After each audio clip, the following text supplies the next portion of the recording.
star of professional wrestling, Calgary, Alberta, Canada. This is Wrestling is for Losers, a podcast that's not fake, it's predetermined.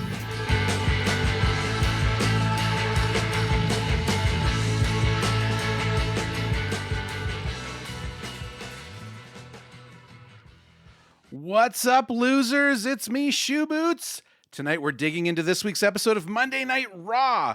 Will WWE pull off a second impression for Koltrane? We'll see.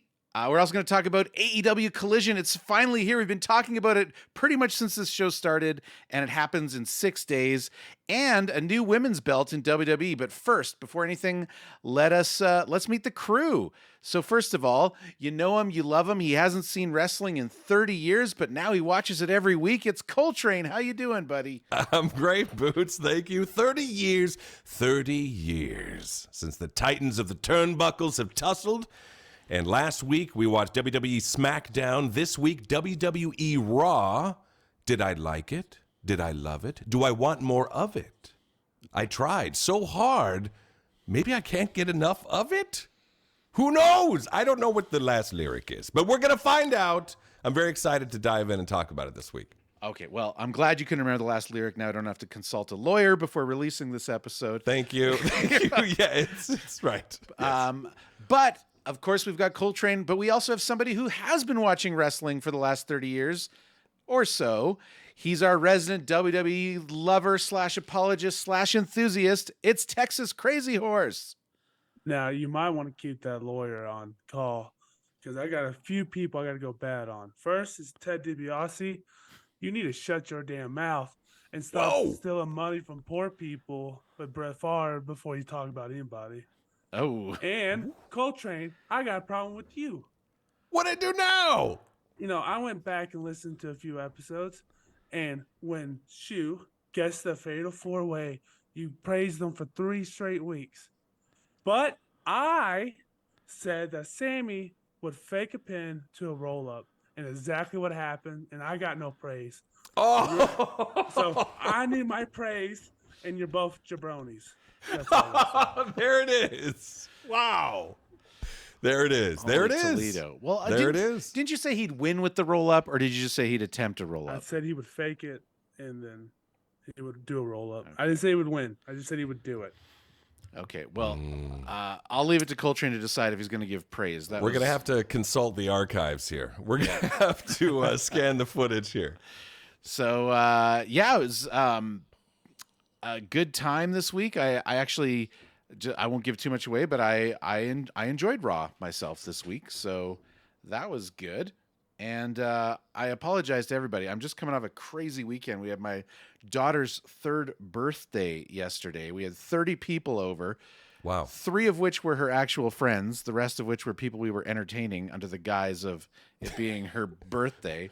Sure. But I've got great news. We bought $200 worth of beer for the event, which I know you guys are American. $200 worth of beer is a very different thing in America than Canada. Beer's a lot more expensive here. But it is a lot of beer, and we don't normally stock beer in our house. We usually just buy it if we want it, but don't keep it around. But now we got all this extra beer, so... cheers. Oh, yes. Cheers. Excellent. And for the kids listening, that was like a little Diet Coke, right? A little sody, right? Yeah. Little fruit punch, right? Little oat soda. Yes, little oat soda. Yes. That's awesome. Oh, man. I got to get through a lot of these in the next... Oh, boy. Well, hey, I don't want them around because I don't want to drink them, so I better drink them quickly so that they're not around forever.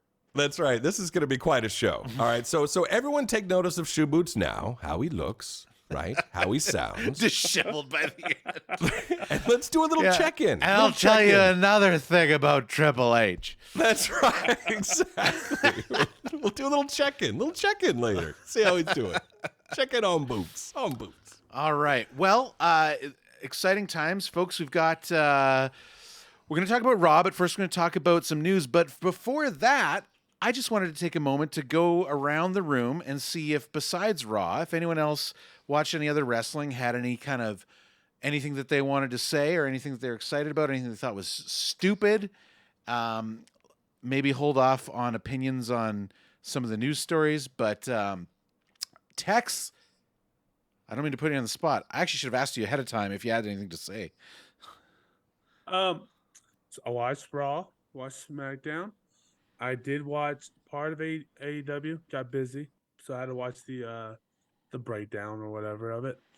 And I did watch the MJF promo with Adam Cole, which was pretty cool.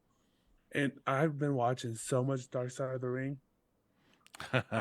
I've seen every episode like 3 times, but I just can't get enough of the show.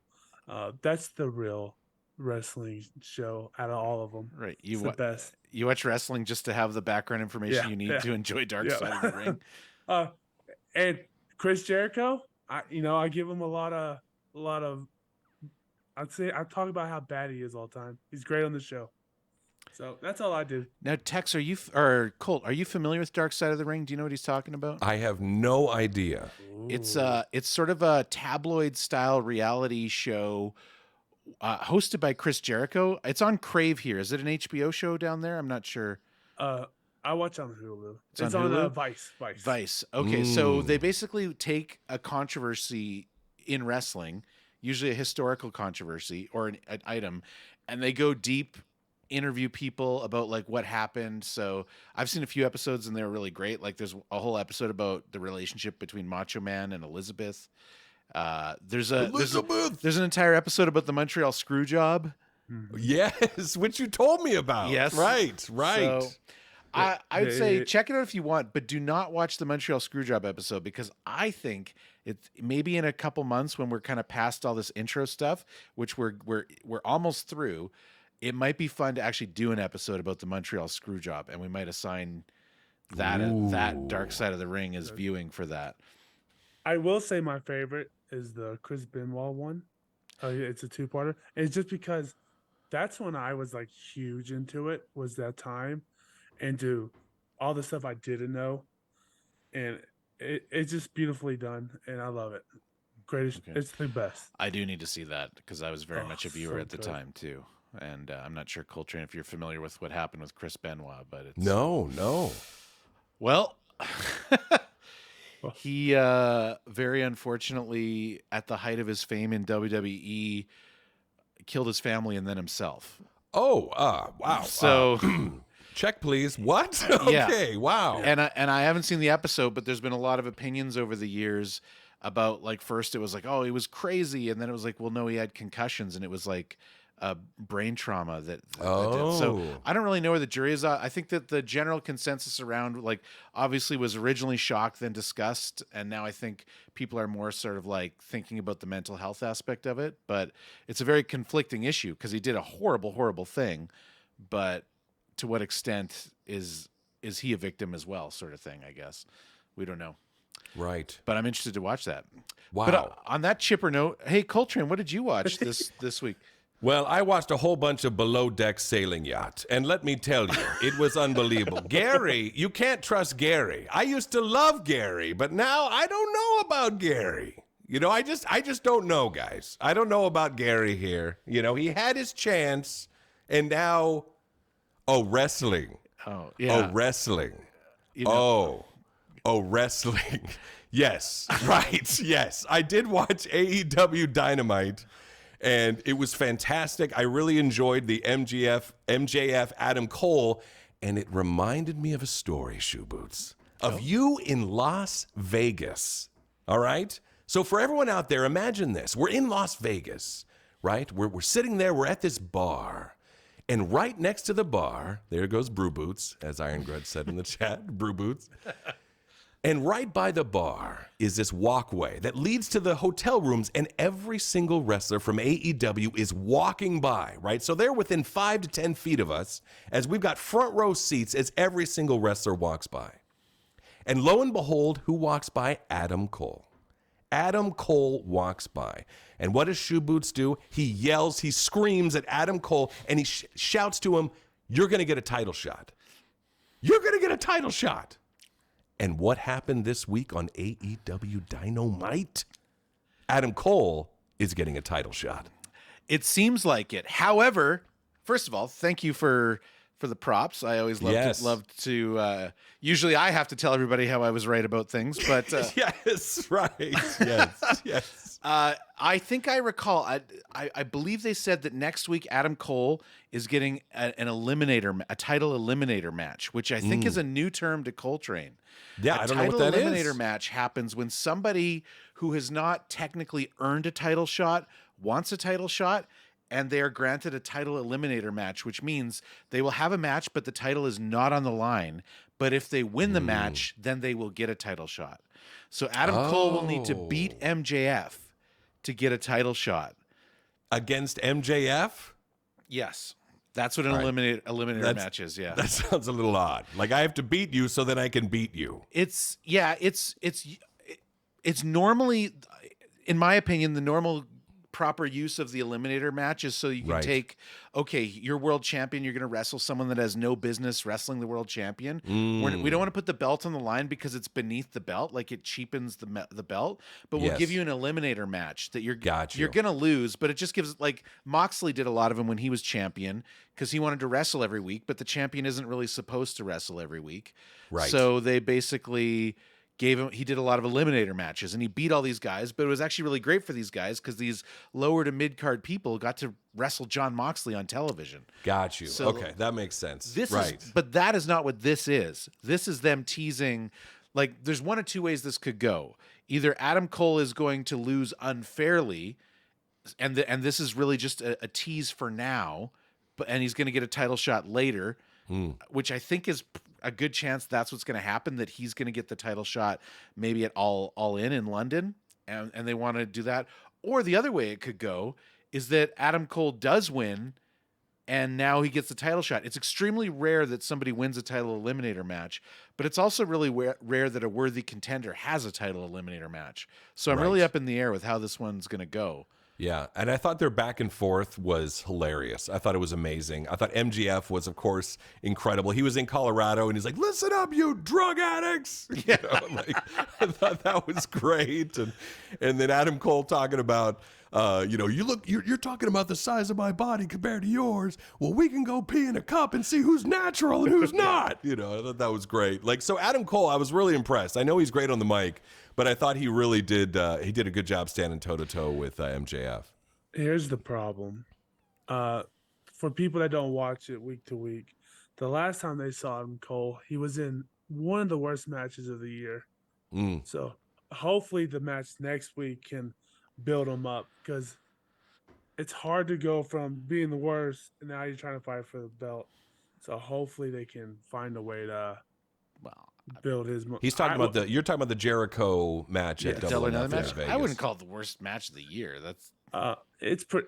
It was And I have maybe to the pay weekest money. match on that card. I'll If give I you have that. To pay money and you have a terrible match, you're already in the running. All right. There it is. You know what? I am loving the spice coming out of Texas already, man. You know what I mean? There's a bite, It's like that the serpent. H2O. There it is. It's that H2O. It's coming in hot. Texas Crazy Horse now available in Chipotle. Exactly. And I also really enjoyed Statlander. I'm really starting to really like Statlander, becoming a big fan of Statlander. Yeah, I think and she's awesome. it looks like she's going to be a workhorse champ, which is perfect for that belt because Jade had it for so long. It's great to see it up on the line, and I'm excited about that. A lot of good stuff. It was exciting to see MJF like really be toe to toe full time with someone who could step up to him on the mic, which I think we all agree was maybe one of the more challenging aspects of the whole Four Pillars 4-way storyline. And so Ricky Starks is the only person I've ever seen that I would say like legitimately was equal to or even better than MJF when they were going off against each other. But Adam Cole came damn close. And also it was a good chance. We didn't get to see much of this, but one thing MJF is also amazing at on the mic is making somebody else look good. And he did this, right? He looked really mad when Adam Cole was one-upping him. Like, you could tell like it's not just like there's a performer there. He's putting the story ahead of his own ego, which wasn't as easy to see during the Four Pillars story. In fact, I have a question. I heard that about The Rock, and this goes to Texas as well. I heard that The Rock would sell really well for his opponent back when he was wrestling. Would you agree with that, Tex? Yeah, if you like to. Otherwise, Oh, 'Cause got he you. had a problem. No, it is true. He had a problem with some of the bigger names when he was coming up who wouldn't sell for him or wouldn't even give him the time of day. Oh, wow. So those guys, he did not do it for. Yeah. But you respect him. He kind of took care of you. Yeah, he was. I think he was great at selling, and he had a few. There's a few matches that are kind of funny because they've talked about it since, but him and Steve Austin during their feud, especially during house shows, they would. The Rock would try to oversell the crap out of Steve Austin's moves to try to get him to laugh. So there's some hilarious shots of him like just going absolute bonkers off of a Stone Cold Steve Austin. That's awesome. Yeah, That's they used to awesome. do that in The Undertaker since he never broke kayfabe. They would always try to get him to laugh. Yeah, So those are fun to go back and watch. That's great. yeah. Did you catch the MJF NXT thing he did for Adam Cole? When he was talking about his time on NXT or what? Yeah. He copied the promo that Adam Cole did on NXT. Oh, part of it. that would have went over my head. I never saw Adam Cole in NXT. And I don't know if he did it off the top of his head or like if they rehearsed it, but just being able to call back from something like that just shows how good he is on the mic and how much he puts into it to be able to call that back. That's awesome. Even if he just went back and watched it, I mean, just to be able to do that shows how good he is. It is another piece in MJF's toolkit. He very clearly is a student of wrestling and has been for a long time. He'll often make reference to all sorts of things about a wrestler's history, and a lot of it I'm sure goes over my head, but I catch bits and pieces here and there. I'm like, no, this guy studies the game, right? Like it's true that he's been watching it since he was a little boy and geeking out over it. So That's awesome. yeah. All right. Well, I think we all watched. I mean, Dynamite. I could go on about Dynamite. I was like, I remember being like, that was a 10 out of 10 episode, man. Like every match was great. Even Jungle Boy looked great in that. Like Jungle Hook is a great. Like those two tag teaming. I'd love to see them tag team for a while and then have Jungle Boy's turn and have them fight each other and have Jungle Boy be the one to end Hook's unbeaten streak. That would be sweet. By the way, that was the bloodiest match I think I've ever seen. That one guy, it was unbelievable. I don't know what happened there. I don't know if he accidentally got cut or if he like bladed too deep or what happened there, but it was that was like, insane. That was insane. It's like a slip and slide. It was too much. I was like, this is outrageous. I think he bladed because the camera went away from him for a while. I went back and watched it. And yeah, it was like a slip and slide. Exactly. It was like that movie Carrie or something. It was unbelievable. Yeah, I don't know what happened there, but that was nuts. It was like it was a moment that it kind of took you out of the match a bit. Like you're like, is he okay? Like, well, he's losing a lot of blood here. How many minutes are left in this match? This man's gonna. That's right. Exactly. Yeah. Get a little woozy. And oh man, even the idea of the Guns backing up Bullet Club Gold, I would love to see the Guns join Bullet Club Gold. That like, I want to see long term. I want to see Switchblade Jay White lead a faction, a powerful faction. And right now it's just him and Juice Robinson. They need a few more guys, and adding the Guns as like their tag team is I think it's a perfect match. Everyone hates the Guns so much, and that's exactly what Jay White needs because he's a villain, he's a heel, but everyone knows that he's great and they love him anyway. He needs to get people to hate him. So I think that's a good move. Nice. Anyway, getting on to the news, we're going to start on topic AEW news.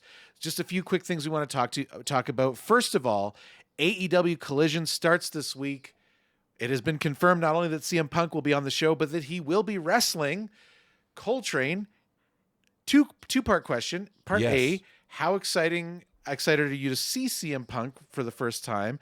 And B, have you actually gone and seen what he looks like at this point? I think they actually showed his face on Dynamite this week. Yes, I actually got to see his face.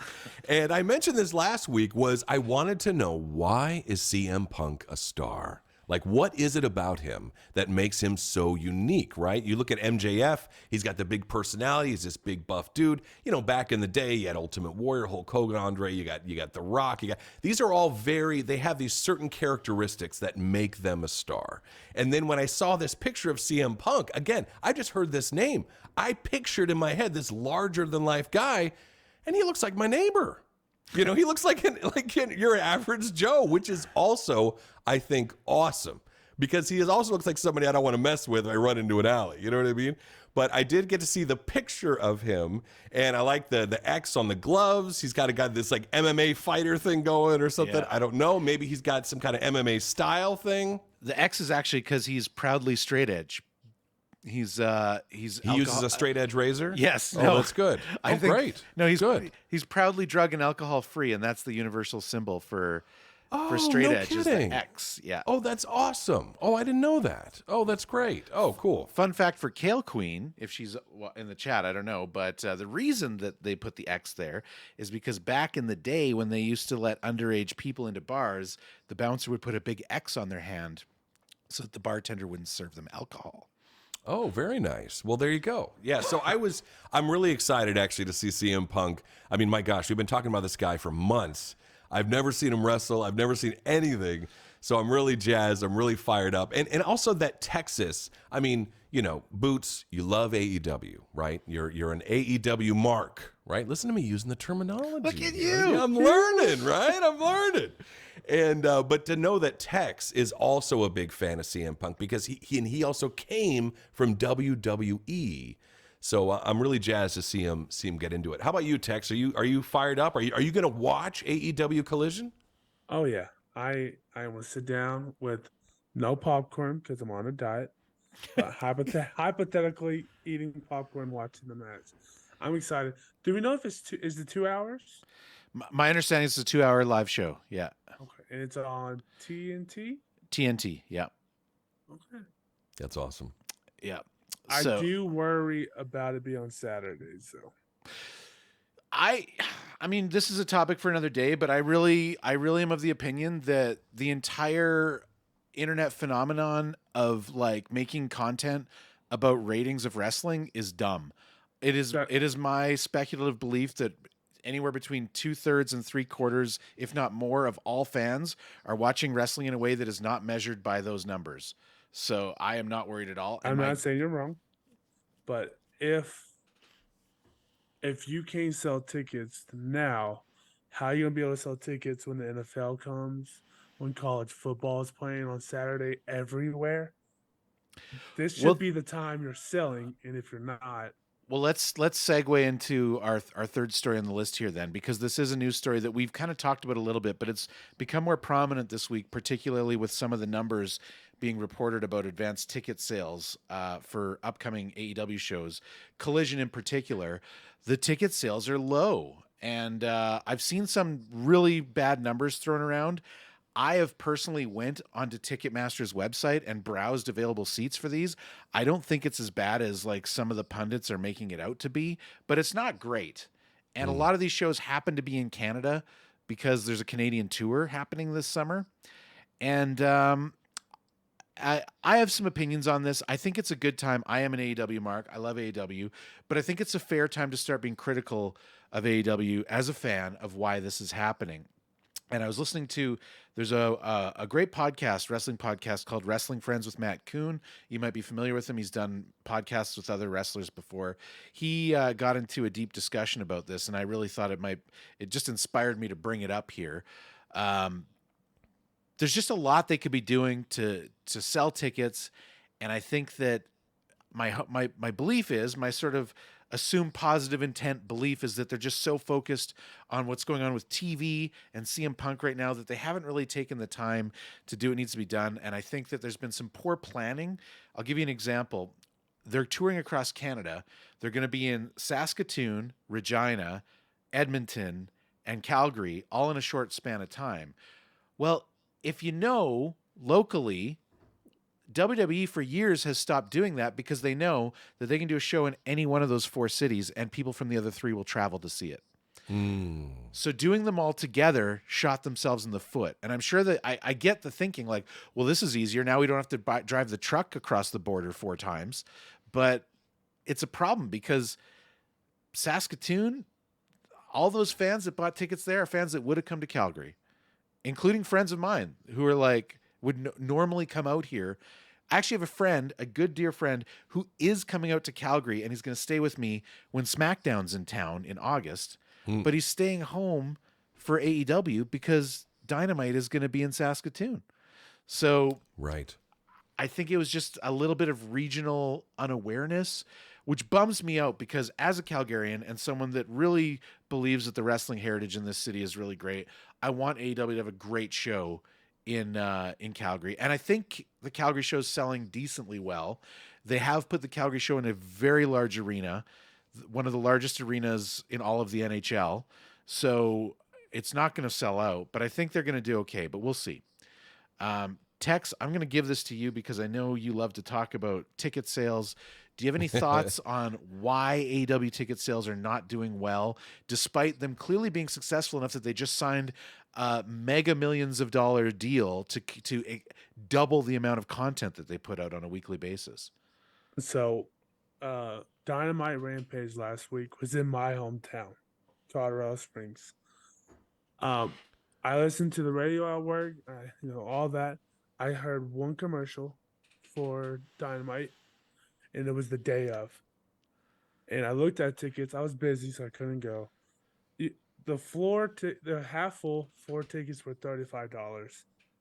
So they were low enough. It's just I live here and I didn't hear nothing about it at all. So I don't know if their marketing's not doing what they're supposed to, if they don't have the money for the marketing. I would think they have the money for the marketing. But I know when WWE comes into town, you can't stop hearing about it. It's everywhere on stations. You see billboards. I can't tell you how many times you see Roman Reigns, even though you know he won't be there. Mm-hmm. So it seems like they're not putting the effort in for the tickets. Let me ask you this, because I watch in Canada, and I'm sure there's a section of WWE programming in Canada that happens coming back from a commercial before the show starts that I know is Canada specific, and it's just them talking about what shows are going on in Canada and buy ticket. We're coming to Calgary in August. Like, do you guys get an American version of that when you watch down there? But here's the problem. Like you said before, I don't watch it on TV. Right. Well, I'm watching it online, so we don't get those. And Right. If most of the audience is watching online, none of us are getting it. Okay. So you gotta. I know it's annoying when WWE does it, but how many times in an episode do you hear them say, "Hey, we're going to this city," or they're on the bottom, it's telling you, "Hey, we're coming." Mm-hmm. Maybe they need to do that. Yeah, Koltrane, do you have any thoughts? Yeah, well, I do, edit movie trailers, for a living, and so much of that is marketing and trying to pump up when a movie's coming out. You know what I mean? And so much of it is just awareness. And on the digital side, on like Twitter, all the social media, Instagram, you literally have to just carpet bomb everywhere, that it needs to be in people's faces constantly. It needs to be on every billboard. It needs to be wherever they're driving. And that's something that they need to be doing to bring that awareness. AEW is doing an excellent job on so many things. But if there's, like what Tex is saying, if there's no commercials, it should be like every commercial should be something for AEW. You should be driving, and every 3-4 blocks, you should see a billboard. You should see on your social media that all that stuff is localized. It should be, hey, there's a big show in 1 week, and all that stuff. So that's something that they really, really got to pick up on, because I think they're doing excellent in a lot of other fields. But if you don't get awareness out there, if people aren't hearing about it till the day of, that's just not enough time. So much more of that budget needs to go into that marketing and the advertising. Because in the movie industry, man, we just bomb everything. It's just constant. Every commercial is going to be for this. It's going to be for that. You know what I mean? It's going to be insane. Yeah, I agree. I think it is an awareness issue. I live in Calgary, where AEW has been we have one of the very first episodes of Collision coming here next month, and nobody here knows about it. Right. Even I'll be at a local wrestling show and people don't know about it. Yeah. So it's a problem. And I think there's a lot of easy ways to solve it. I feel like AEW's got the money to advertise more. They just aren't aware that they should, or maybe they're hesitant. They don't believe in the results. I will say this. There's something that you can do for free that not even WWE is doing a great job at. Excuse me. And that is social media. I was listening to a podcast. JR does a great podcast where he sort of reminisces about the old days. And he did one where he was talking about back in the day, in his early days in like the 70s and 80s, and they would be going and doing a show. He worked in, I can't remember the wrestling company, but they were in the American South, and they would go do their wrestling show. And he talked about, we would go and it's Friday night we do a show, Saturday night we do a show, and then we drove all the way back to the studio to cut our promos that would air locally throughout the next week. So they'd be like, Wow. So like, yeah, we're coming to Louisville, and we're gonna get our wrestlers on camera talking about, I'm coming to Louisville, and hey Louisville, I'm gonna wreck so and so. Like, here's the thing, that's all free on TikTok right now. You could have all these guys cutting promos about the matches they're gonna have in Calgary. And you could actually direct those TikToks to show up geographically in the Calgary area, so that people scrolling TikTok on the toilet here will all of a sudden see MJF's, like, oh, Calgary, you guys suck or whatever. Oh, absolutely. Like, it's such a huge opportunity. And by the way, for those of you that don't know, I work in social media for a AAA gaming company. I love my job. There's not many jobs that I would even consider moving to, but AEW, if you want some help in social media, I will take that call. So please forward this podcast to Tony Khan, Will Washington, whoever. Hey, Will Washington, are you coming to Calgary? I'll sit down and have a beer with you and just give you my thoughts free of charge. I want this company to succeed. That's right. You got plenty of extra beers on you right now. You'll bring the Coors. Yeah, well, come quick, because I'm trying to get rid of them as quick as I can. That's right. You better come before the end of this episode. Yeah. They're going to be gone. So, did you hear about the whole controversy last week about the WWE not allowing venues to promote AEW in the time frame? I didn't hear about that specifically, but I know that WWE often has a deal where when they come to a venue, they can't have other wrestling events X amount of days or months before or after. Right. And they also don't allow them to promote in that same window. Okay. So, wow. So I don't know if that's a thing here in Calgary. Wow. It could be, but I will say AEW was announced long before WWE was. Now, I don't know. That doesn't mean that the agreement was made before, but I do see things come up from the Calgary Stampede Facebook page, as you guys know, the greatest outdoor show on earth. On earth, yes. And yes. They are now starting to push Collision. One other thing, and this is the last thing I'll say because we need to move on, but confirm CM Punk. Like, we know he's coming this week, but they haven't put his face on any of the posters for the other Collision shows. You sold a lot of tickets when you announced him for Chicago. I think you'll move some tickets in all these other cities too if you just let us know that CM Punk's coming. That's the whole reason you want him, right?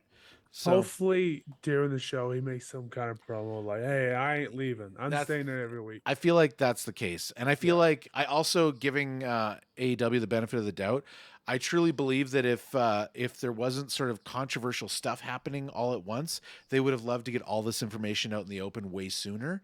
But because we've talked about these issues that going on back and forth, they haven't been able to, which, whatever, I guess we'll see. Anyways, let's move on to WWE news.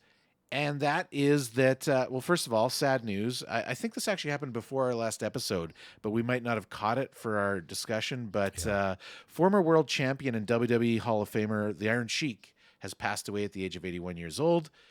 I'm sure most of us know him, even as non-wrestling fans. He was a very well-known figure in the 80s and famously was world champion. I believe he took the belt off of... Come on.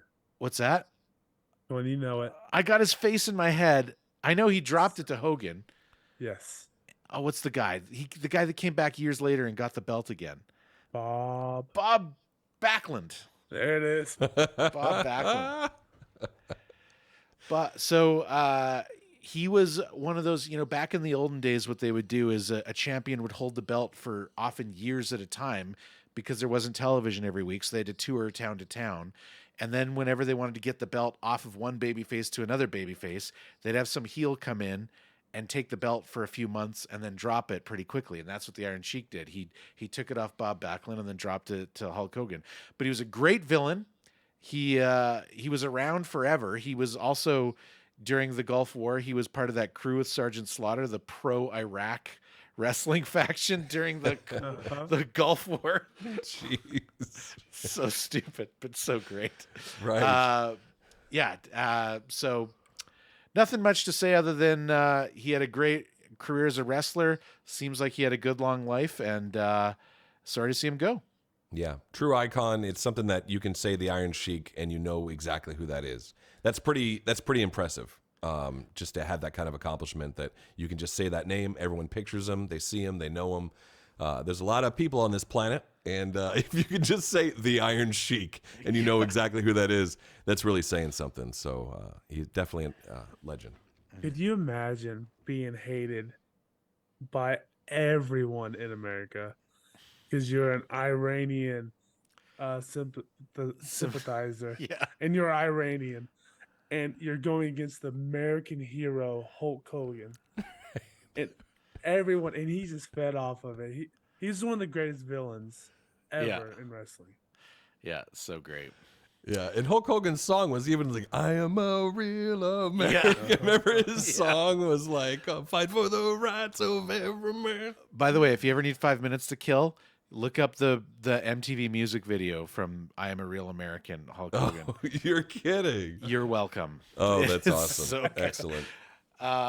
All right. And finally, this is going to segue us into our discussion tonight. It didn't happen on Raw. It happened on SmackDown this week. But WWE has renamed the Raw Championship to the WWE Women's Championship and introduced a new belt to replace the Raw belt. Now, just a little bit about this. Koltrane, in passing, you may have heard Tex and I criticizing about how, well, the SmackDown Women's Champion is on Raw and the Raw Women's Champion's on SmackDown because of the draft. What are they going to do? Wouldn't it be easier if they stopped calling these belts the Raw Championship and the SmackDown Championship so that when this happens, it doesn't cause a problem? And that looks like that's what they're doing. And I wouldn't be surprised to see them follow suit shortly on Raw.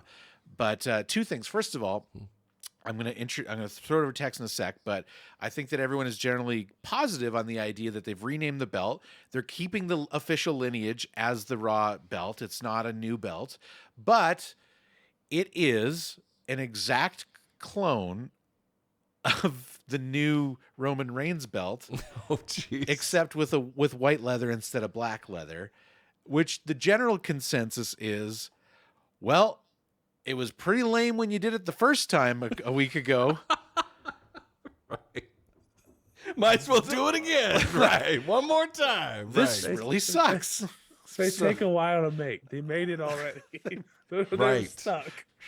I don't hate the belt. I don't love it. I like the white. I'm a fan of the white. Yeah, they've. It seems like they've all the women's belts use white leather as just a way to differentiate them. Yeah. What this makes me excited, and this is me guessing, since I'm the best guesser on the show. Right. Correct. Rhea Ripley is going to be probably a copy of Rollins' belt or something like that, because that's what I just have a feeling they're going to have to separate them somehow. So give her the double eagle or something really cool, especially if you want to push Rhea. Yeah, and interestingly, you touched on it. Yes, like what will they do with the other women's belt? I agree with you, and I think it's a huge opportunity. So they took the lineage of the big gold belt and had it inspire the look for the World Heavyweight Championship. Let's take the lineage of the eagle wing belt from that Hogan carried, and I hope that they make that the inspiration for the women's belts on Raw. That would be sweet. I agree. Coltrane, I guess you didn't catch that. You weren't assigned to watch SmackDown, and you didn't. No, really I was seem focused. I was enticed to focusing watch. on WWE Raw this okay. week. Well, on that note, let's transition into WWE Raw. So, Monday Night Raw, 3 hours. Hope you liked it. We're going to find out in a moment. Couple quick things.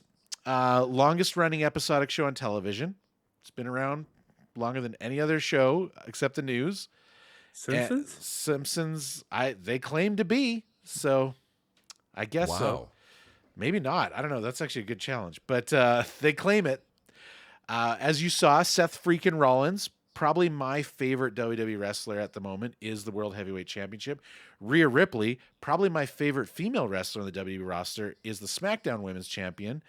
Gunther of Imperium Imperium is the Intercontinental Champion, which I thought of you, Colt, when I saw that because you mentioned weeks ago, remember the Intercontinental Champion? Well, there it is. There it is. It's Gunther. Gunther. And, Right. and of course, you heard a lot about Cody Rhodes. You finally got to see him on a talk show, which I'm okay. And then we've got Becky Lynch is probably, I would argue, is probably the most popular women's wrestler in WWE. She's there. I can't remember if she was on the show off the top of my head. I don't think she was.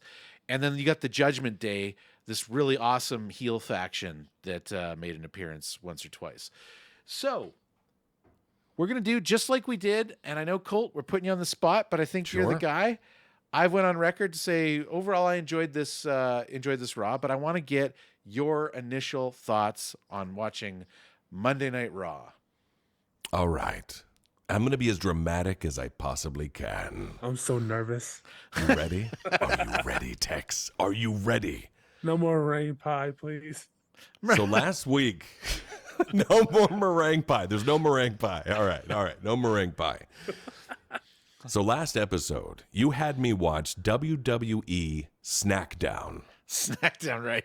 And I called it Snackdown because also Pretty Deadly called it that. Right. But also, you even admitted that the wrestling in the last week's show wasn't that great, right? It was a snack, right? It wasn't fantastic wrestling, right? The commentators, you guys had mentioned, well, they're kind of still getting kind of used to each other. I didn't think they were all that great. It was a little bite-sized commentating. It was a little snack, right? A little snack. And then the story of Snackdown was essentially only the bloodline, right? There was really no other story. It was like a little bite-sized piece of story. It was like a little snack, right? A little snack down. So then you, Texas Crazy Horse, had the gall to have me watch WWE Monday Night Raw and completely redeem yourself. Because it was unbelievable. Thank God. I loved it. Yes.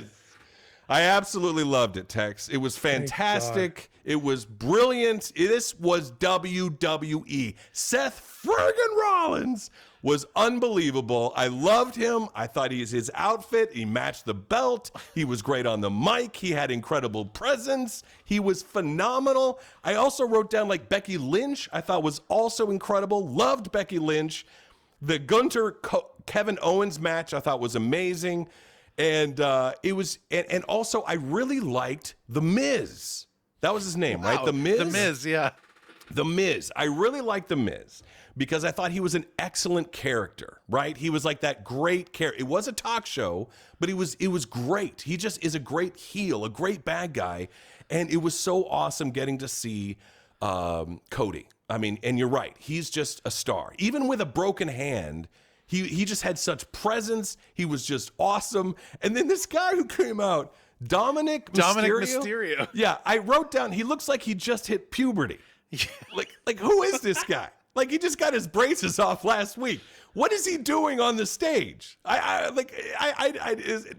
thought there was like a height limit. Like you must be this tall to ride this ride. I didn't understand that guy, but the woman who was with him, Rhea Ripley, amazing. She was unbelievable.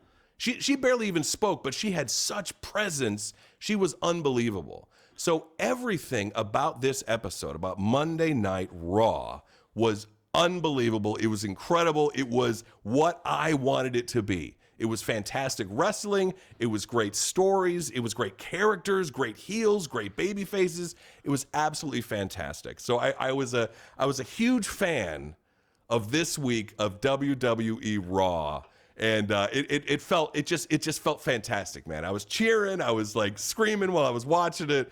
So yeah, you completely redeemed yourself, Tex. Oh, wow. I was so scared. I was like, Yes. I liked it. I was like, oh no, what if he doesn't? Right. And this guy I wrote, Damian Priest, looks like he's a character out of Mortal Kombat. This guy's unbelievable. That's great. That promo of his, like when he got on the ramp, like that was insane. It was great, but it was just high quality, super impressed. Also, it sounded like they had like a female announcer announcing the wrestlers. She's phenomenal. She's the best announcer in all of wrestling. She was on SmackDown for a long time. They recently just switched her over to Raw. Yeah. Because I think she's married to one of the wrestlers who got moved to Raw, so she just goes wherever he goes. She's amazing. Yeah, she's and she was like Seth friggin' Rollins. I was like, oh my god, like she was phenomenal.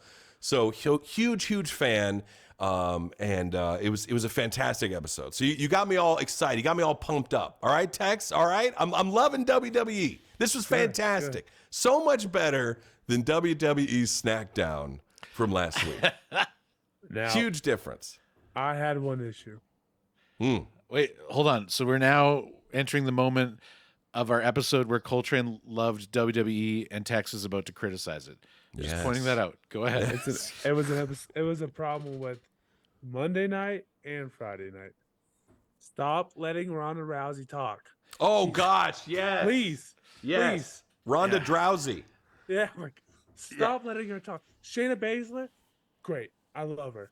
Let her talk. Ronda is awful on the mic. She's worse than AEW. She makes them look like rock stars. Yes. Please stop talking, Ronda. She needs a manager. Yeah. She's a great wrestler. She's a great wrestler. Her name recognition is massive globally. She needs a manager. She can say one or two words, but stop making her say full sentences. Yeah, it's like me talking. It's not good. Thanks. It's amazing. No, in fact, it was so funny. I actually wrote this in my notes to mention that in the weeks past, I've said, I think it's good that WWE scripts, these promos. Until I saw the Ronda Rousey promo, suddenly I was like, maybe this isn't the best idea. Maybe because the acting really comes through, and if they can't do it, it's real bad. It's real bad. You know what? I think it's impossible to know for sure, but I think that any given individual is going to excel improvising and or be bad at acting. I think that you could it's a complete roll of the dice. You take a talent and say well, would they be better if we scripted their lines or would they be better if we just let them go? I don't think you can really know till you try it out, And there's certainly, I would say it's very true that there are people that excel at this WWE program. Like Seth Rollins is definitely one of them, but I'm convinced that Seth Rollins is taking liberties with his script because I just don't buy that it's that well written, frankly. Well, they did say when Triple H took over, it's not so structured. It's more like notes. Like bullet points kind of thing. Bullet points. Now, I think they're still scripting for younger talent, but the more established talent, they're letting them do their thing. That's my theory. And again, Ted DiBiase should just shut his mouth about this. Oh, so Ted DiBiase, the $1 Million Man, criticized WWE's script writing this week. I guess he has a podcast. I haven't heard it, but he basically said he did a run on NXT not too long ago, and he refused to follow the script. He basically just did what he's always done and just got the message across that needed to get across, but used his own words and said that that's way better. That was his opinion. Yeah. And so is still money from the poor, evidently. Yeah, he's got some legal issues going on right now that are strikingly close to his character. Oh, right. Got you. Not a lot of acting there. It really he's a lot of inspiration. Brett Favre is his best friend. That's all right. Favre. Yeah. Right. Favre. It was funny because I watched Monday Night Raw on Monday or Tuesday. Loved it, except for the scripting. And then when I watched AEW Dynamite, I saw the unscripted. And that's why I was like, I need to bring up that I'm thinking this scripting thing is not a good idea anymore. I think I was wrong. And it was because of Rousey. It was Ronda Rousey. And look, no offense. Like you said, phenomenal wrestler, phenomenal talent, no name, icon, everything's great. It's just the acting chops. It pulled me out. It completely pulled me out. It's not there. And I think it's nothing. It's here's what annoys me about it is that she's such a bankable investment and they're ruining it by giving her lines, if that makes sense. And I know that there's a really rude way to say just shut her up, don't let her talk. And I always get worried when that comes up because of course you get that voice from one corner of the internet that's like, wants her to shut up because she's a woman Right. that legitimately exists. And then, of course, you get this other group that comes in that says, well, you just want to shut her up because she's a woman. With that, I think that, like, you know, we've all seen it in every issue on Earth. These extreme vocal minorities come in and dominate the conversation, and it definitely happens with Ronda Rousey. But all that you need to know is that, like, it's not that she's bad at her job. It's that she's not great doing written lines, and it's not a problem. Like, there's many amazing wrestlers throughout history that have needed a manager. You know who's one of them? Roman Reigns. He's got a manager. And guess what? You want to have some fun? Go on your Peacock subscription, go rewind about 7 or 8 years and watch Roman Reigns doing his scripted lines without Paul Heyman. You know who sucks at doing lines? Roman Reigns. Roman Reigns. There's a famous thing that you can look up on YouTube where he's going at it with John Cena, and he forgets his lines in the middle of the promo, and he starts stuttering like an idiot.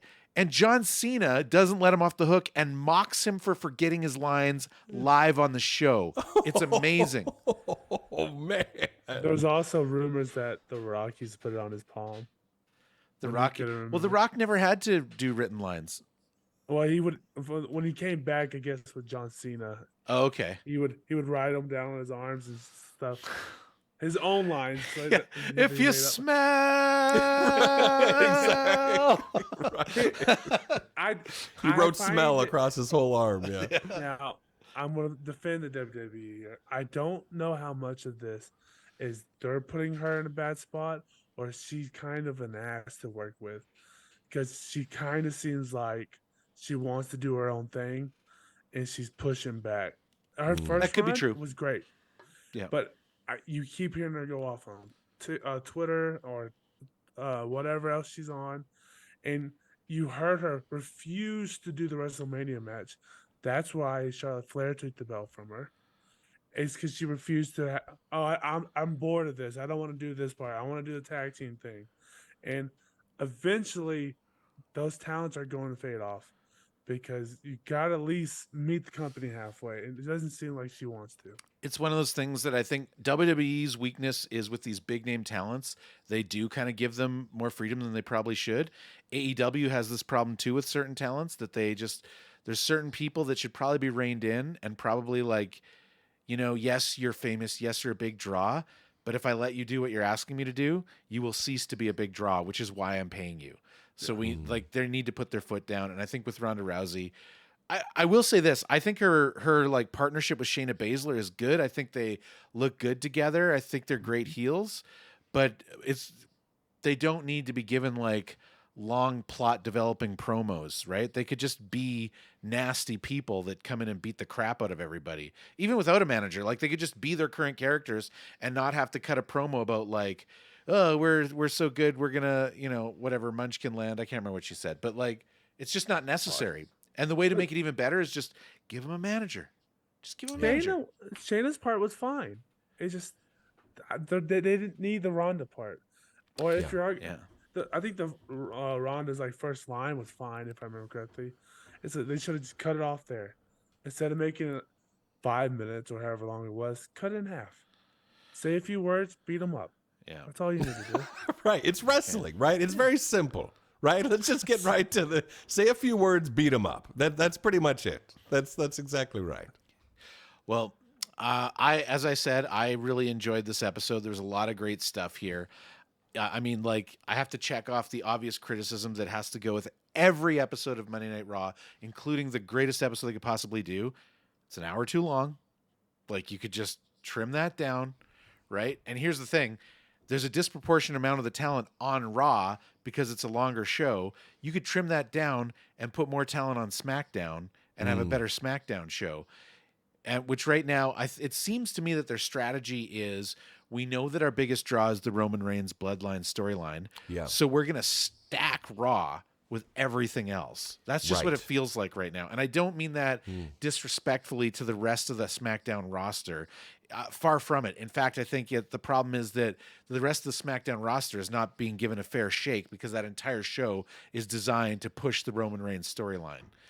But That's just me. A lot of people, I mean, I can say that, and then SmackDown draws insane numbers because everyone just wants to see the Bloodline storyline. And I think that they do a really good job of just drawing in casual viewers who don't pay attention to everything week to week for that. And I will say, now again, I've only watched one SmackDown. All right, I haven't watched the full SmackDown. Right. You know, so it's only been just a snack. So of SmackDown, but I felt that the quality of the wrestling and the wrestlers and everything was much higher on Raw than what I saw in SmackDown last week. Great matches. To defend SmackDown, it was a lot better this week. Was it? I think there was 4 qualifying matches. I think there was like 7 matches. And the last match was really good. Austin Theory, Jey Uso. I still thought Raw was better though. Yeah, I mean, much like you've witnessed with Dynamite, there can be a great show and a bad show. Sure. And I will say that I think that you happened to see your first SmackDown when it was performing quite poorly, and you happened to see your first Raw when it was performing quite well. So it'll be interesting to see how these things average out over time for you. Yes, and we're gonna do that. We're gonna be watching it all. Yes, actually, this would be a good time to mention. We've decided what we're gonna do for SummerSlam, much like we did with Double or Nothing. We are going to be watching, and poor Koltrane has agreed to it all. We are going to, starting with Money in the Bank on July 1st, Canada Day. We're gonna watch Money in the Bank, and from there on in, Koltrane, well, all of us, including Koltrane, are going to watch every Raw and SmackDown leading up over the next month to SummerSlam, and we will culminate that with SummerSlam. And we will not attend SummerSlam, at least I will not, but we will do what we did with Double or Nothing. We'll talk about it after. We'll talk about the experience of what it felt like to kind of dive deep into the WWE story. And then we've got some other things planned from there. But next week, we're going to talk about Collision, which will finish our sort of roundabout of seeing all the big shows. Very excited about that. That's going to leave us with one extra day in there. And I'm excited to say that we have a guest.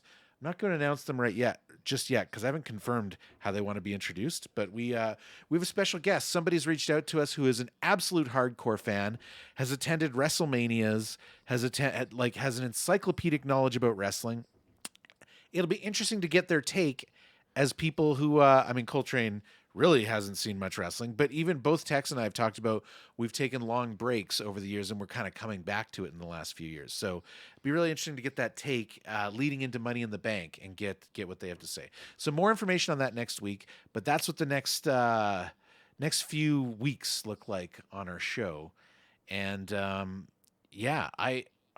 it's going to be awesome. Now, my wife doesn't know this yet, so let's not tell her. I mean, there's going to be a lot of wrestling on television in the old Koltrane house, all right? So, this stay between us. She doesn't know yet, all right? So my wife's early to rise, early to bed. She goes to bed usually 9:30 p.m., which is when I start watching wrestling. Right. This might cut into my below-deck sailing yacht time. That's the only possible issue here. That could really cut into that, so we'll have to see. Now, there is one thing I wanted to touch on that you mentioned, Koltrane, because Dominic Mysterio, who you saw slap Cody in the face and then run behind Rhea Ripley. Yes. He is just such a little snot, and I love him. He's the guy. You might have heard us talking about him. He's the guy. So do you remember, I don't know, on SmackDown, was Rey Mysterio on the guy with the Lucha mask? Rey Mysterio, WWE legend. I don't think he was wrestling. He might have been in the corner of Santos Escobar during the Money in the Bank qualifier. He was in the background when what's her name won. Okay. Well, anyways, he's a WWE Hall of Famer, and Dominic Mysterio is his son. And for years they wrestled together, and they even became tag team champions together, father-son, and everyone loved them. And then Rhea Ripley corrupted him against his father and turned him into a little jerk, and he joined the Judgment Day. So they are part of the Judgment Day. I don't know if they all appeared together, but the Judgment Day is like the big heel faction in Raw, sort of like Blackpool Combat Club is in Dynamite. And they consist of Dominic Mysterio and Rhea Ripley and Damian Priest and Finn Balor, the two that we saw talking to Seth. So those are the 4 that are the Judgment Day, and it's been a great heel faction in my opinion. and Dominic is in story dating Rhea Ripley. So in reality they're not. Which is why do you remember we went to Double or Nothing? I just think that's weird that like a 10-year-old kid would be dating Rhea Well, he's Ripley. an adult. He is an adult. Are you sure? Yes, are you sure about that? He's either engaged or married to somebody else in real life. Like really? Yes. In what state? Because those ages differ here in America. Right, fair. You know what I'm saying? He is an Laws adult. are a little different, all right, in certain states. And as a matter of fact, I don't know if you know this, Rhea Ripley, her Yes. I can't remember if they're married or if it's her partner or I what. think they're married. Her partner is one of the members of the House of Black. Oh, yes, right. You told me I that. can't remember which one it is. Off the top of my Malachi, head. I think. Not right? Malachi. No, that's Zelina Vega. Oh. That's the little thing. There's 2 WWE wrestlers that are dating House of Black Really? members. Yeah, or married to. Isn't Wow. Charlotte married to someone? in Charlotte's AEW? married to Andre El Idolo, who's returning for Collision. My goodness. Boy, this House of Black. Woo. Yeah. You're getting it done. This is unbelievable.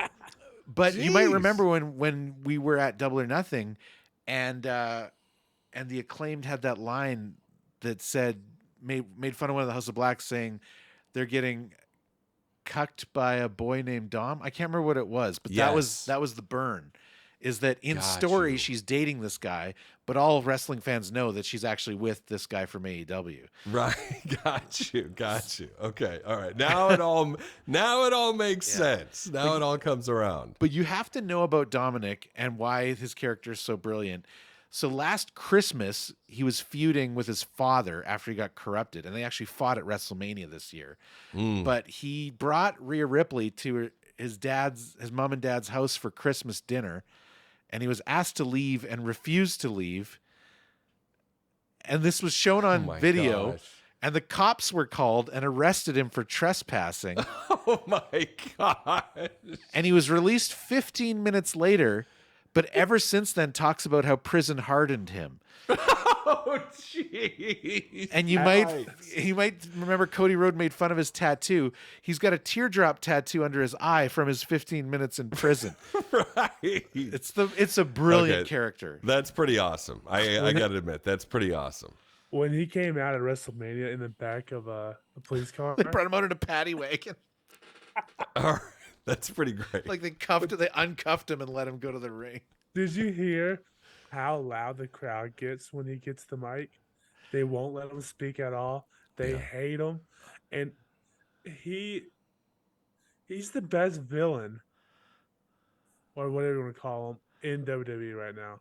They sound like AEW crowds when he gets on the mic. Yeah. It's great. That's awesome, man. Oh, Chain Keck in the chat. Yeah, Buddy Matthews is Rhea's partner. One of the House of Black. Gotcha. I love Dom. Yeah. Dom's my favorite. That's awesome. Dom. She calls him Dom.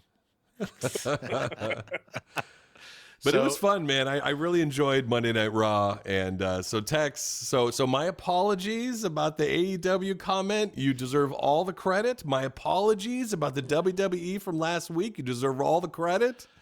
It was Raw this week was like a. It was so relaxing. It was like a nice glass of gin, man. It was just like this soiree of like just sultry sustenance. It was like this perfect, wonderful thing. It was great. I really enjoyed it. I mean, if I'm going to have my criticisms, like I said, I'm glad you enjoyed it. I am not here to get you to hate WWE. I want WWE to be like something that I love because I grew up with it.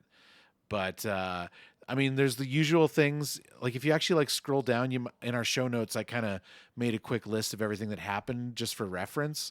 Like there's so many backstage segments. And this is something that AEW does. Like every wrestling show is going to have backstage segments, but AEW does a lot more effort to make them seem like something you would actually go for backstage for, right? Like we've got a guy with a microphone trying to get an interview. We've got people cutting a promo. Whereas like WWE backstage often will go back to like these people having a conversation as if there wasn't a camera on them. And I find that very annoying. It's just a little thing that just really annoys me.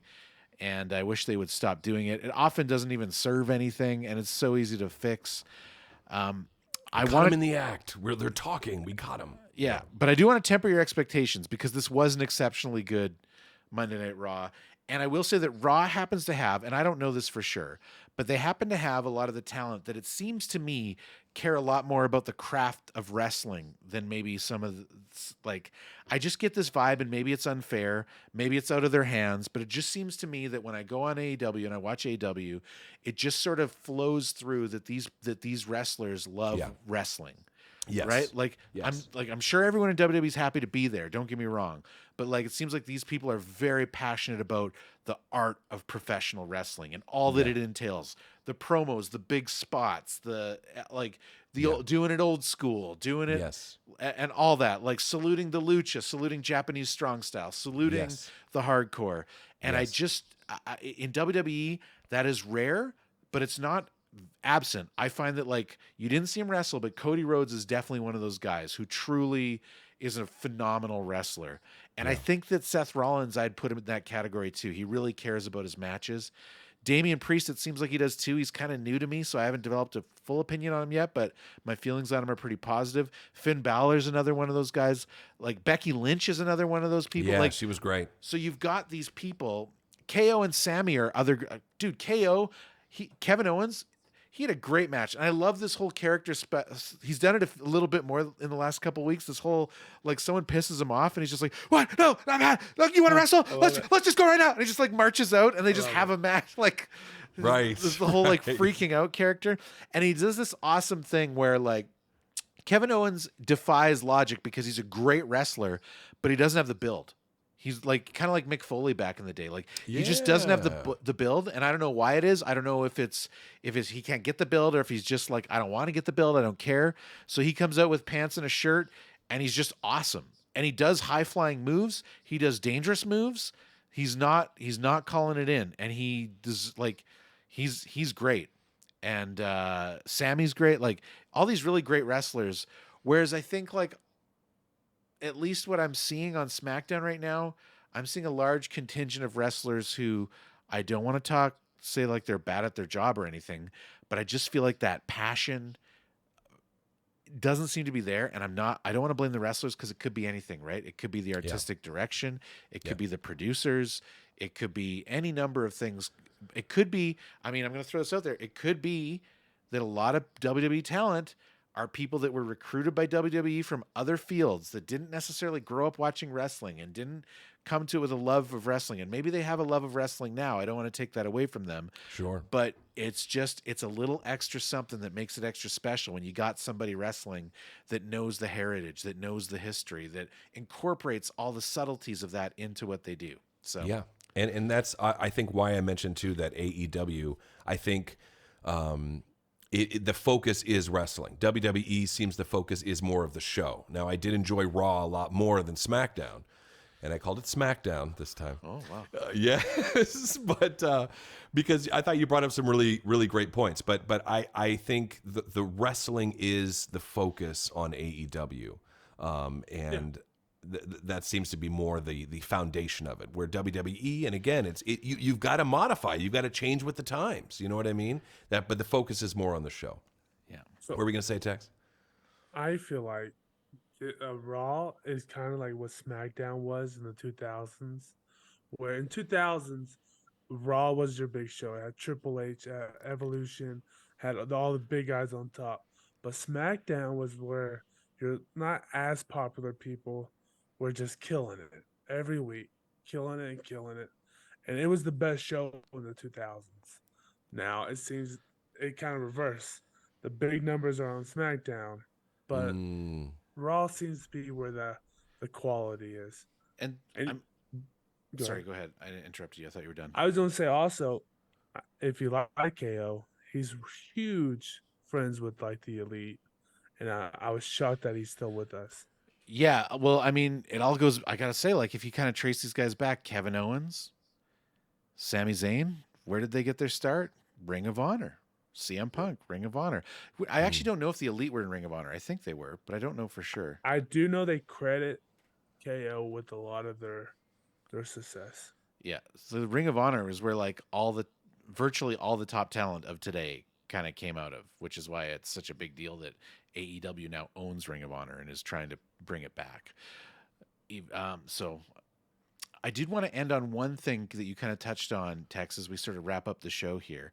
And that is, like, you mentioned, like, Raw is the show that is better now because, like, you've basically got the big show is on SmackDown. What everyone's tuning into, they want to see what happens next with the Bloodline.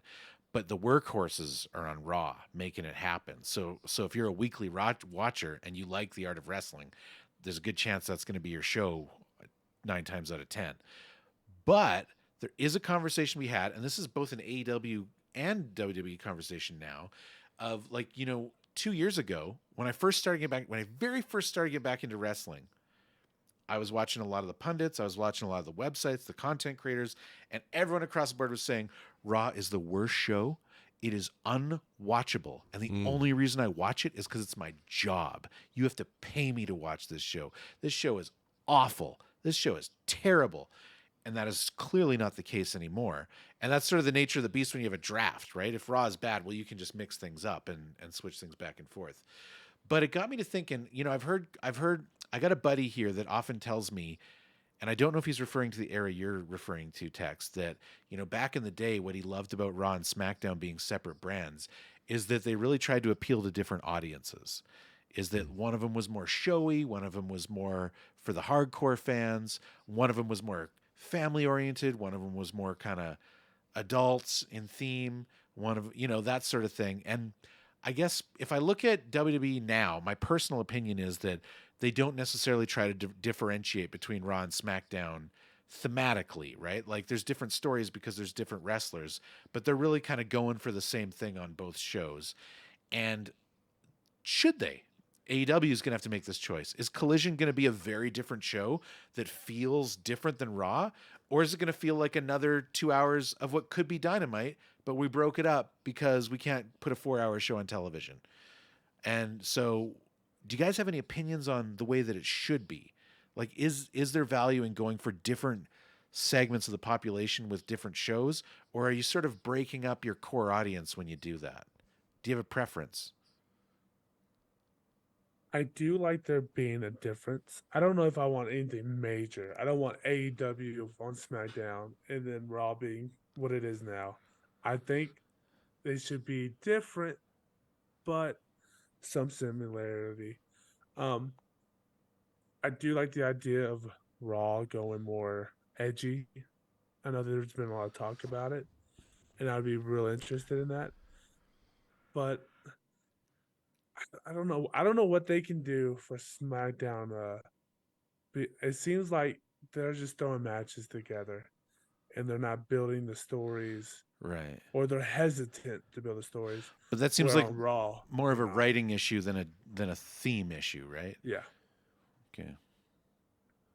And Colt, just for your information, what Tex You want my opinion here? Yeah, but just for your information, what Tex was just saying, WWE has openly talked about the possibility of maybe making the last hour of Raw more adult oriented. Oh. So.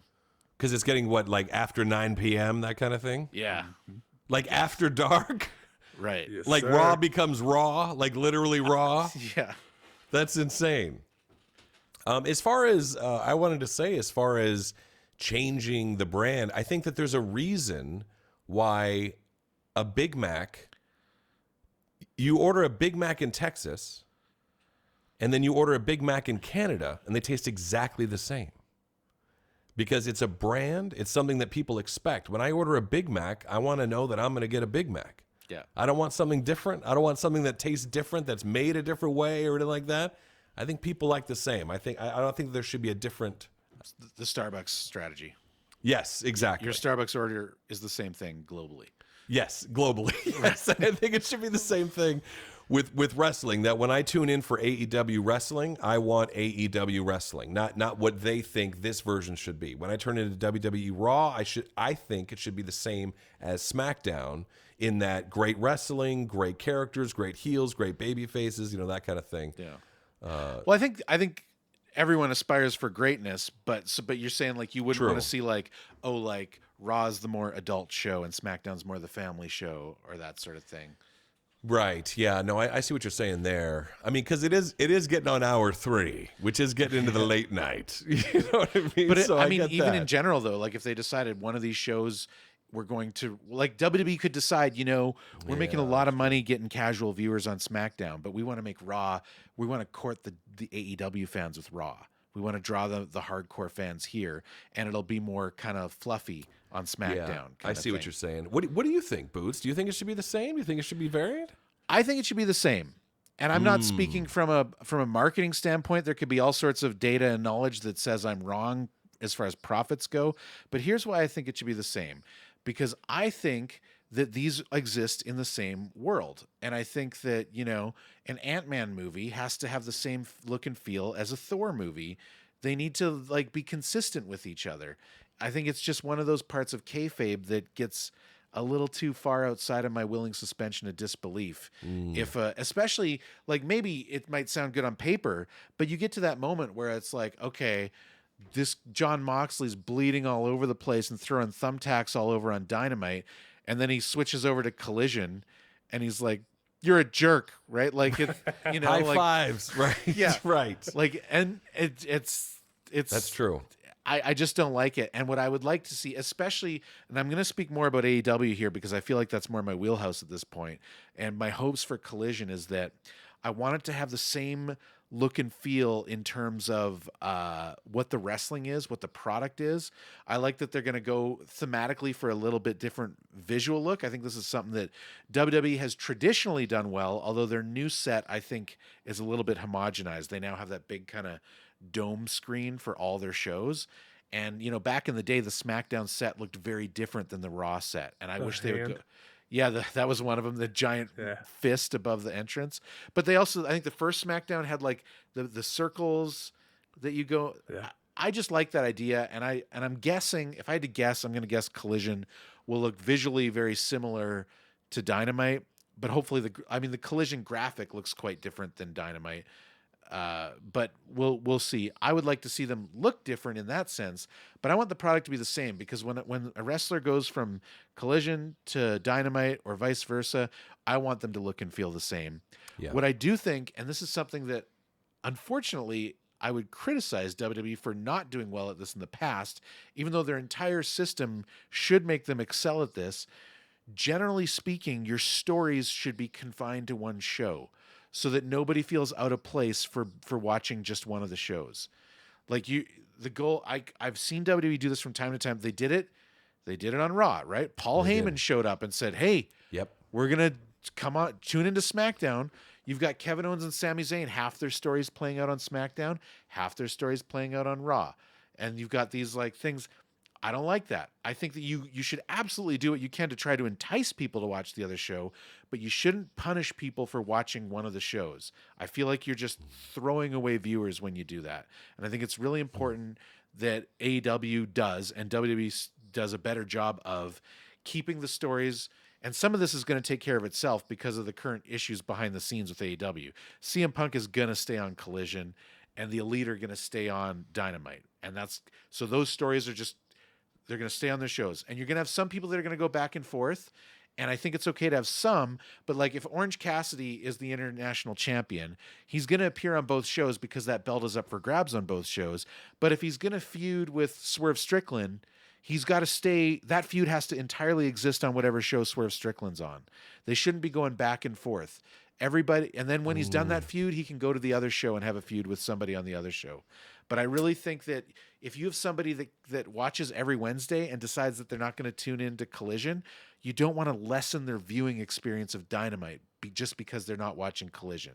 You want to try to tempt them to watch Collision, but you don't want to punish them for not watching Collision. I see what you're saying. Right, because Wednesday works in their schedule and all that, but also, if I have a feeling it's going to make you want to tune in, to both shows. So you're getting the full story, Yeah, well, that's want to learn more, right? But if you can't, or if it's too much of a commitment, what's going to happen? You're going to be turned off of both shows. Yeah, that's an interesting point. That's bird in the hand. You know what I mean? Right. That's an interesting point.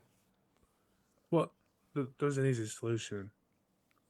They need to split the belts. AEW? No. Oh. WWE. Because technically KO and Sammy are on Raw. But since they're the champs, both champs, they can be on both shows. There's only That one they- tag team championship. Oh, they hold both, rather. You're right. They hold yeah. both. Technically, there's two. They need to split them, which there's really not enough tag teams for, or, I mean, I don't think you're really missing much because there's not really part of much story on both shows. They're doing a better job now than they have in the past. But if you go back 6 months, all the big stories of WWE were half playing out on SmackDown and half Especially playing the out on Raw. Bloodline. It was on both shows. And Now, just real quick, in the 2000s, SmackDown was the technical show, and it's where you saw like Kurt Angle, Eddie, Chris Benoit, all those guys, or the smaller guys. Sometimes people like to just watch that, and then Raw was more your brutes, your Batistas, Triple H's, guy, and they're two different styles. Sometimes you just want to watch one or the other. You don't want to watch. Sometimes you just want to see all the techniques, and you don't want like an AEW without the brutality of the other stuff. I don't know if that's the right answer or not. no, I see you're saying so. There was like a difference of style in wrestling Yeah, between the two shows. Right. Interesting.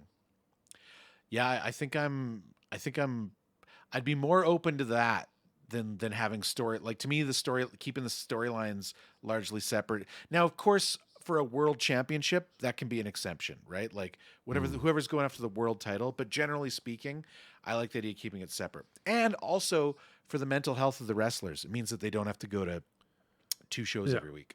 No, I agree with you to a point, because when they used to have them separate, and then when Chris Benoit won the Royal Rumble, and it was the first time someone could switch, if I remember correctly, and you didn't know, it made that moment so much cooler because you didn't have people switching all the time. Yeah. And so when he switched to Raw, you're like, oh my God, I never saw that coming. Because you just assumed, because he's a SmackDown guy, he was staying on SmackDown. Right. So if they get away from it, it does open when you do a cross story. It could be bigger and more exciting. Not so. I as long as they get rid of all these belts. There's a lot of There's a lot of belts. All right. I finally took notice. You mentioned this, Tex. My gosh, these guys, they've got like 2 belts on each arm, on their round around their legs, their chest. You got to be like Dr. Octopus to be able to hold all of these belts. Ridiculous. It seems like they're working on it. They're just doing it one at a time. It's insane. Yeah, they cleaned up the Roman situation. He's got 1 belt now. They've fixed half of the women's belt situation. Looks like they're going to unify the women's tag team belt and the NXT women's tag team belt. I don't know about that. Whatever. But yes, they need to like separate these tag team titles. And I would argue AEW probably has more titles. I think they probably do at this point. I don't seem to see as many belts. I don't see like 8 belts draped over one wrestler. You know what I mean? It's the problem. The problem with combined, like, these multiple championships being held by the same people. That should be an impressive exception, whereas it's become very normal in WWE lately. Yeah. And I think they're working on fixing that. They don't know how to.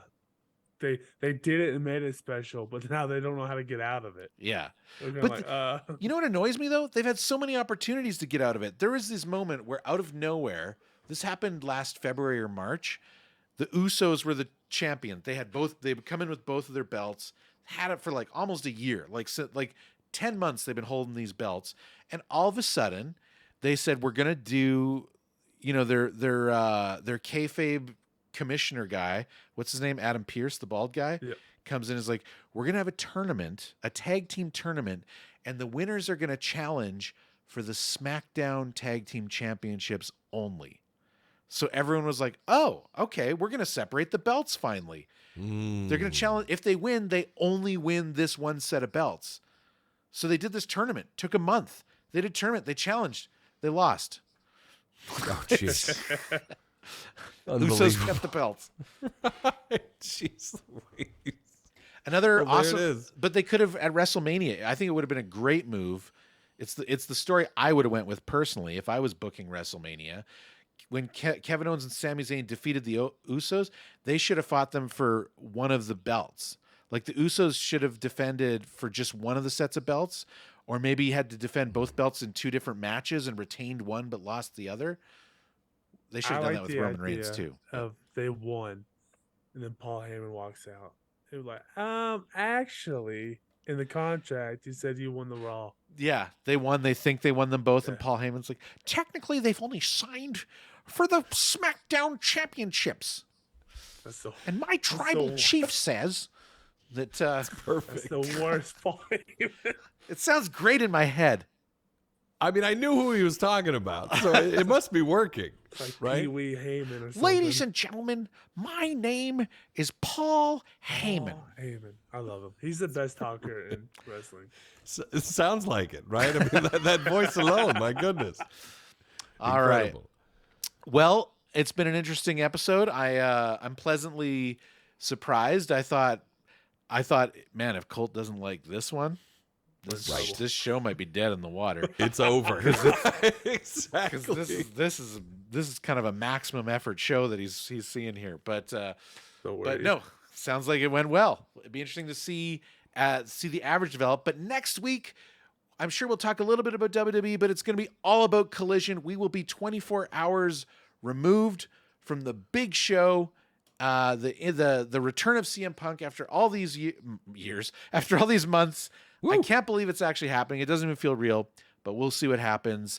Folks, if you like this show, please consider giving us a 5-star review.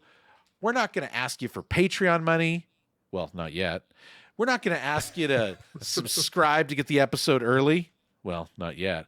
We're not going to do any of that crap. We're not going to do any of that crap until we feel like we can actually make money off asking you to do that. That's so for now, throw us a bone for not being greedy. Give us a 5-star review. Tweet out to your friends or, Instagram, whatever you're into. Tell them to check out the show. Download it. You know what? Help our algorithm. Go on anytime you get your hands on a friend's phone or computer, just go into their podcast app and subscribe to the show. Let's get those downloads rolling, and we'd really appreciate it. And if we do get to a point where we're charging money, you can rest assured that you are a part of that success. Absolutely. As you give us your money for what used to be free. Yes, but hijack your friends' and parents' phones and subscribe to the show. I think that's a good strategy. Yes. Firm strategy, Cotton. That's good. That's good. That being said, thank you everyone who has been watching the show. We've been steadily growing, and I don't want to jinx anything, but we had actually a pretty dramatic uptick last week in views on YouTube. So I don't know if that was an anomaly or not, but either way, we appreciate it. And thank you very much. If you'd like us to answer your question on the show, please reach out. You can tweet at the Shoe Boots. You can email wrestlinglosers@gmail.com. We'd love to hear from you. We'd love to get more involved. If you're listening to this recorded or watching it recorded, please consider joining us for the live show. We do a pre-show and a post-show where we visit with people in chat before and after. And occasionally somebody says something witty enough during the show that we mention them during the recording. So you can come here and play that game and try to see if you make us laugh. But other than that, thank you for the steady growth. We've been having a blast. Really excited as we go into this WWE phase, and we got big plans for after that. So we're not going anywhere. We hope you're not either. But until next week, that's going to do it for me, for Colt, and for Tex. Later, losers.